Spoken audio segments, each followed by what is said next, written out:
Hey guys, no need to fear the blue screen error. We have the solution to get you back on track. Just follow my screen to fix this issue. Now we need to click on advanced options, then click on troubleshoot. Now click on advanced options, and at the last we need to click on command prompt. Now type chkdsk space /f space /r space c colon and hit enter. Now we need to wait for some time to complete the process.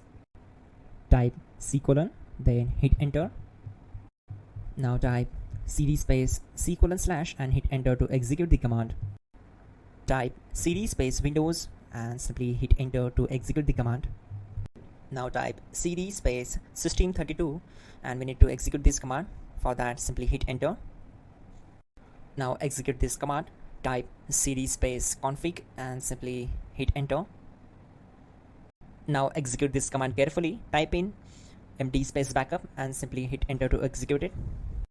Now type copy ** backup and simply hit enter to execute the command. Now type md backup1 and hit enter.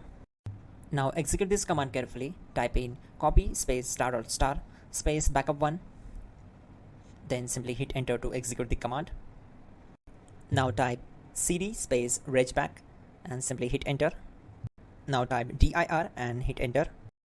Now type copy space ** space ... and hit enter. Then type all and hit enter. Now execute this command. Type bootrec space /fixmbr and simply hit enter.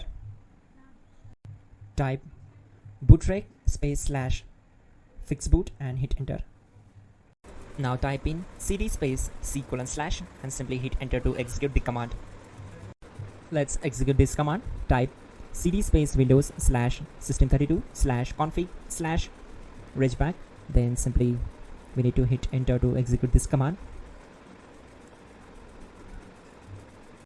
Now type this command bcd edit space /export space c colon /bcd backup and hit enter. Now type cd space c colon / and hit enter. Now type md space boot and hit enter. Type cd space boot and hit enter.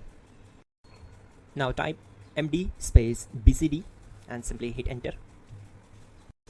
Now type cd space c colon / and simply hit enter. Now execute this command. Type attrib space c colon /boot /bcd space -h space -r space -s and simply hit enter. Now type ren space c colon /boot /bcd space bcd.old, then simply hit enter to execute this command. Now execute this command. Type bootrec space /rebuild bcd and simply hit enter to execute this command. Type exit and simply hit enter. Now click on continue. It will restart your system. So that's it guys, your problem is solved and you're good to go.